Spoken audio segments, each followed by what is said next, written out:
नमस्कार दोस्तों। सूर्य की किरणें जो हमारे जीवन में कितना ज़रूरी होता है, सोच कर देखिए एक ऐसा दौर आ जाए जिससे सूर्य की अल्ट्रावायलेट बी किरणों से हमारा हाथ जलने लगे। हमारे घर में इलेक्ट्रिसिटी नेचुरल गैसेस और कोयले से नहीं बल्कि हवा और तूफान के जरिए विंड टरबाइन से आए। आपको ज़िंदगी कुत्तों और रोबोट के सहारे जीना पड़े, जी पाएंगे? नहीं ना। लेकिन फिंच जीता है। आइए जानते हैं आज की मूवी फिंच के बारे में।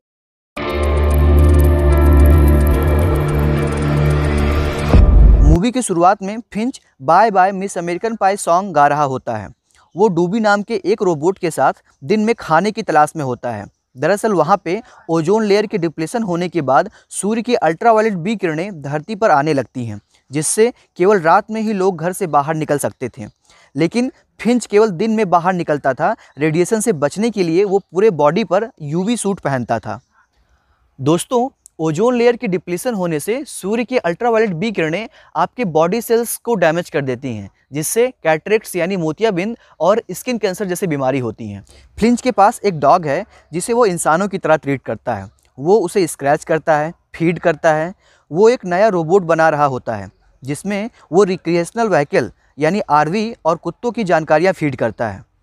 वो रात में the effect of ionizing radiation नाम की एक किताब पढ़ता है। दोस्तों, सूर्य से आने वाली आयोनाइजिंग रेडिएशन आपके डीएनए को म्यूटेट यानी परिवर्तित कर देते हैं। फ्लिंच रोबोट के अंदर 4 मेन डायरेक्टिव यानी नियम फीड करता है, जिसमें से चौथा नंबर था कि फ्लिंच के ना होने पर तुम एज ए रोबोट इस कुत्ते का ख्याल रखोगे।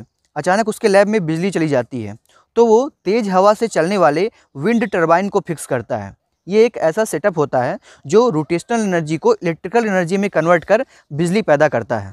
क्योंकि तूफान आने लगता है तो फ्लिंच रोबोट को 72% ही अपलोड कर आरवी में बैठ कर निकल पड़ता है। वो अपने साथ पोस्ट कार्ड रखे होता है जो उसके पिता और रिश्तेदारों ने उसे भेजे थे। पोस्ट कार्ड के एक तरफ डेस्टिनेशन पिक्चर और दूसरी तरफ उस व्यक्ति का मैसेज लिखा होता है जिसने कार्ड भेजा है। ये 1800 ईस्वी में ब्रिटिश इंडिया द्वारा पोस्ट ऑफ इंडिया में लॉन्च किया गया था। रास्ते में रोबोट उसे ट्रस्ट क्या होता है पूछता है। दोस्तों, अगर ट्रस्ट को सिंपल तरीके से डिफाइन करें तो एक बच्चे का माँ बाप के साथ अटैचमेंट जो सेंसिटिव, लविंग और केयरिंग होता है। फिंच रोबोट से कहता है कि मैं smoke, dust, 150 degree temperature, UV radiation सब दिन में सहन कर सकता हूँ, लेकिन रात में निकलने से हमें लोग मिलेंगे जिन पर हम विश्वास नहीं कर सकते हैं। फिंच का एक दूसरा कार्ट रोबोट एक बियर ट्रैप में फंसकर टूट जाता है। जब फिंच रोबोट को एक सीन में कहता है तुम केवल एक मशीन हो, तो रोबोट कहता है मेरे सिस्टम में ये लिखा है कि रोबोट इंसान को हर्ट नहीं कर सकते हैं, तो इंसान को भी रोबो को हर्ट नहीं करना चाहिए, तो तुम मुझे हर्ट नहीं कर सकते हो। फिंच उसे ज़ोर से शट अप कह के डांटता है। रोबो मायूस हो जाता है। दोस्तों, यहाँ आपको याद रखना चाहिए कि रोबोट इमोशन नहीं फील कर सकते हैं। फिंच रोबो को एक कहानी सुनाता है जिसमें सोलर फ्लेयर बहुत बढ़ जाने के कारण धरती पर लोग मरने लगते हैं और बचे हुए लोग इधर उधर खाने की तलाश में रहते हैं। फिंच एक दिन एक नूडल का पैकेट लेकर छुपा होता है तो 9 साल की एक बच्ची अपनी माँ के साथ वहाँ खाने की तलाश में आती है।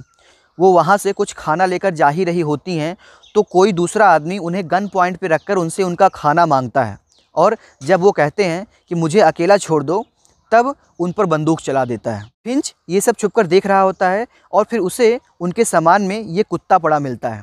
उसे ये ज़िंदगी जीने की नई उम्मीद जैसे लगता है और फिर तब से इस कुत्ते का ख्याल रखना ही फिंच का मकसद बन गया। दोस्तों, यहाँ फिंच ने कुत्ते को होप की तरह देखा। यहाँ समझने वाली बात है कि होप यानी उम्मीद की ज़रूरत होती है जब आप ज़िंदगी में नीचे महसूस कर रहे हो, खोए हुए, अकेले, अंदर से खाली महसूस करें, तब आप एक अच्छे पल की उम्मीद करें और आपके साथ अच्छा हो जाए।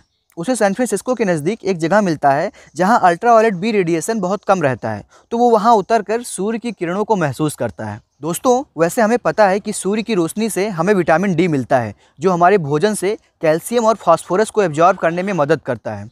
WHO रिकमेंड करता है कि हमें 5 मिनट हफ्ते में 2 दिन सूर्य का प्रकाश लेना चाहिए।